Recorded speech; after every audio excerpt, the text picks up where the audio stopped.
Hello everyone, last time I have already tried to show you the 6 basic steps you need to take when you check a word in the dictionary, right? First, the meaning. Second, the pronunciation. Third, the examples. Fourth, the etymology or the root of the word or the origin of the word. Yes, and fifth, the thesaurus. And then sixth, the connotation of the word. Okay, now the second part of the lesson today will be to show you why we should actually sometimes, or if not always, check all the 3 dictionaries. The Oxford Dictionary, the Cambridge Dictionary, and the Merriam-Webster. Now these 3 dictionaries are what I normally use in my everyday work. Okay, they are important, and each of them is important in their own distinctive way. How? Well, let's see the differences between the 3. Now, for everyday usage, most of the time you can just use Oxford Dictionary because it will give you most of the time all you need to know about a word. Okay, for example, I will check a very simple word, lazy, in Oxford Dictionary. Okay, so here I have lazy in the Oxford Dictionary. It is a disapproving word according to the dictionary. It means unwilling to work or be active, doing as little as possible. And I can also see the pronunciation of the word in either British English or American English over here. And I can also click on it to see how the word is pronounced. And I can also try to scroll down to see that the words here have around 4 meanings, and I can also try to check the etymology of the word or the word origin in here. It is related to Low German word, the word lasik or something. It means languid or idle. And I can also try to check the extra example if I want. Now, so basically, Oxford Dictionary is very useful for everyday usage. You can just check it anytime you want. You can also try to download the application. The Oxford Dictionary has an application for you to download on your phone so that you can go anywhere and check the word that you don't know. Now, so then why should I also use the other 2 dictionaries? Now, the other 2 dictionaries have their own strength. Let's talk about Merriam-Webster first. Merriam-Webster gives you definitions that are extremely difficult to read. It means that when you're actually looking up a word in Merriam-Webster, you will end up learning more words. So Merriam-Webster is normally a very advanced dictionary for students who want to learn more words or who want to learn even more difficult words when they look up a very simple word. For example, now I will look up the word lazy in Merriam-Webster. And we'll see how the word is defined in the dictionary. So here I have it. Lazy, according to Merriam-Webster, means disinclined to activity or exertion, not energetic or vigorous, encouraging inactivity or indolence. So here, as you can see. Now let me show you both definitions from Oxford Dictionary and then from Merriam-Webster for you to see the level of difficulty between the 2 dictionaries. So here, lazy just means unwilling to work or be active, doing as little as possible. But in here, you have it, disinclined to activity or exertion. You see? So now you learn a new structure, to be disinclined to something, or to be inclined to something. You have a tendency to do something, to have something, etc. Yes, so basically Merriam-Webster is what I use when I want to learn how to use difficult and different advanced expressions, basically.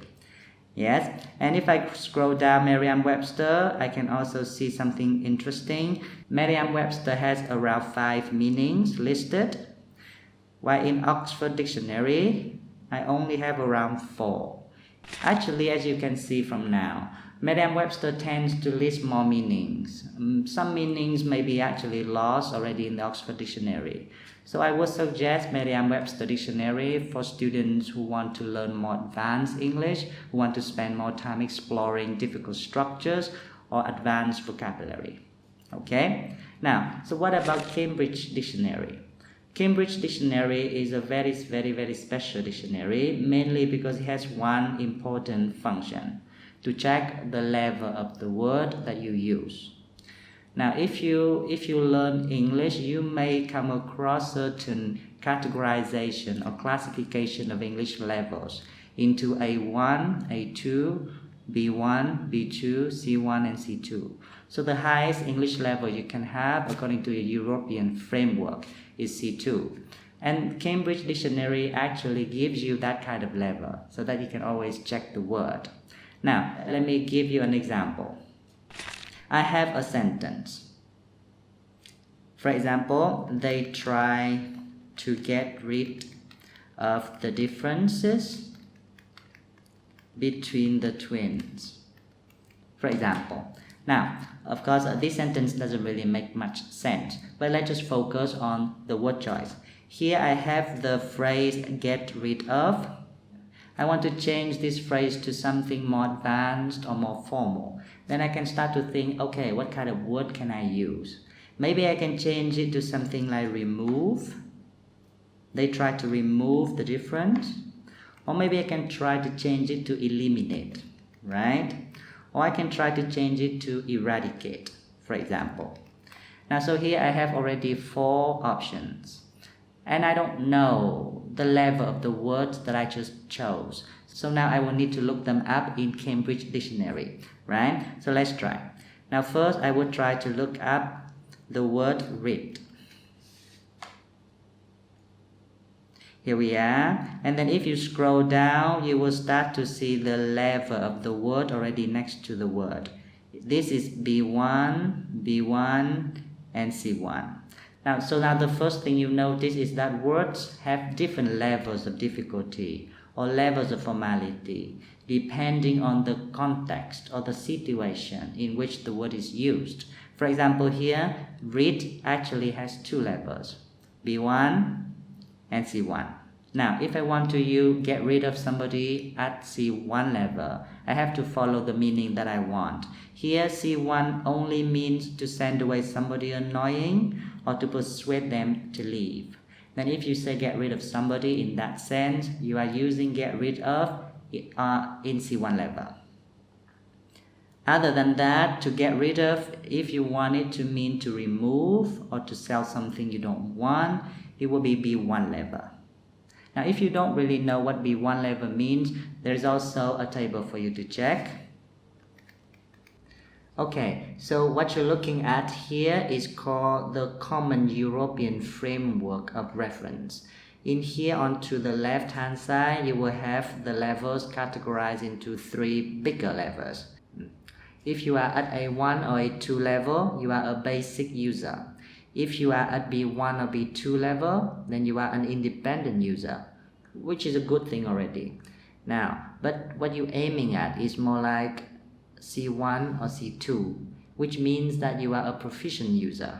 Okay, so these are the categorization, or these are the classifications of the Common European Framework of Reference. Now, if you know now that read is B1, it means that it is at this level.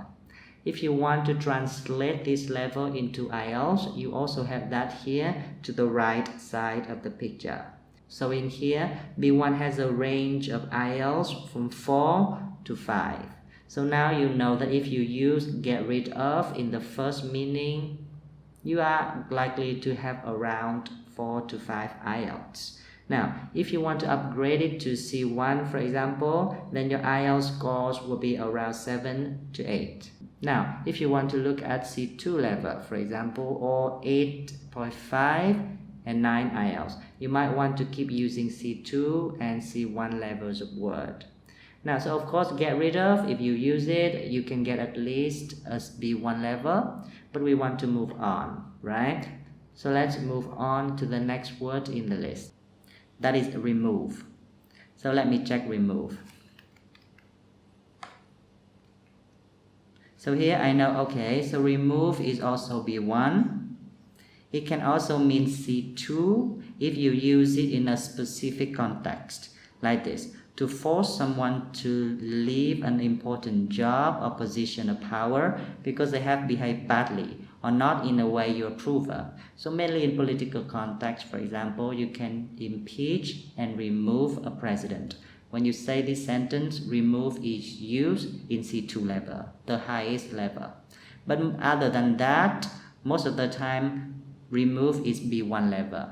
Okay, so I know, okay, so if I change get rid of to remove, it doesn't get much better. The sentence itself doesn't get a lot more formal. It does get a little bit more formal because you change a phrase into a word, which is nice. But let us go up, okay? Now, the next word that I try is eliminate. So I will look up eliminate now. According to Cambridge Dictionary, eliminate has C1 level. So I have it in here. All of the meanings I have are at C1 level. So now you know, okay, so instead of using get rid of or remove, I might want to use eliminate if I want my English to show that I am at C1 level or master level. Yes. Now the last word I will need to check is eradicate. Okay, so eradicate.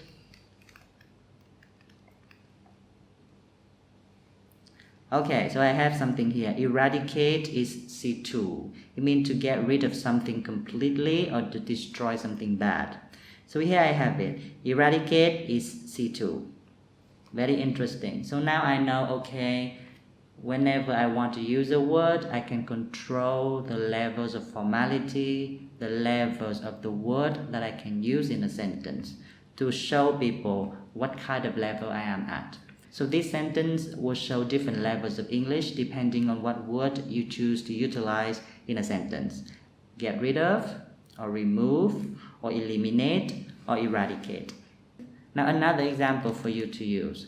For example, they can't distinguish between the two children.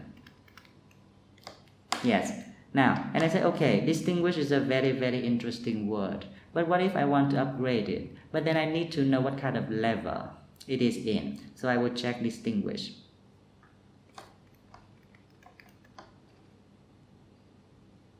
And I say, okay, distinguish sounds quite fancy, but it is actually B2 level. So in here, I have B2. So I want something higher than B2 level. I want people to know that I have 8 IELTS level of English. For example, I may want to change it to something. For example, differentiate. So I try to check differentiate. And then I say, okay, so differentiate is a C1 level or C2 level, depending on the context you use it in. Okay, so I have here, differentiate has 2 levels, either C1 or C2, depending on the context in which you use the word. So here, C1 means to show or find the difference between things that are compared. So you can say that. Okay, so now I know if I change distinguish to differentiate, I'm upgrading my sentence from B2 to C1 level. If I say they can't distinguish between the two children, that's B2 level. If I say they can't differentiate between the two children, I have C1 level. If I say they can't differentiate one child from the other, then I have C2 level. So now I have already shown you something that only Cambridge Dictionary has.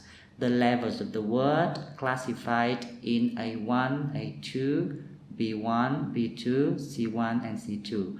Now only Cambridge has this project going on. You don't have that in Merriam-Webster, and you don't have that in Oxford Dictionary. Okay? Because it is kind of an ongoing project, you don't have all the words. They haven't been able to classify all the words, but there are a lot of words that have already been categorized into levels, so you can totally make use of this. Okay, so basically in this lesson I have tried to show you why we should always try to use more than just one dictionary, because each dictionary will show you something that the other dictionaries cannot. So in here, for everyday usage, you can use any dictionary. Oxford Dictionary, Cambridge Dictionary, anything. But for levels of the word, you should try to use Cambridge Dictionary to check the levels of words you are using every day. and gradually you learn to master them.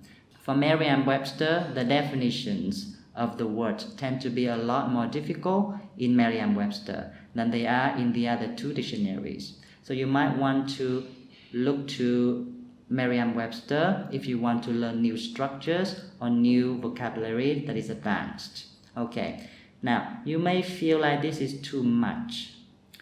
Why don't you just check a word's meaning in any dictionary and then get on with your life? But remember, checking a word in the dictionary is a long process, and it helps you a lot in learning if you check a word carefully and constantly go back to check it.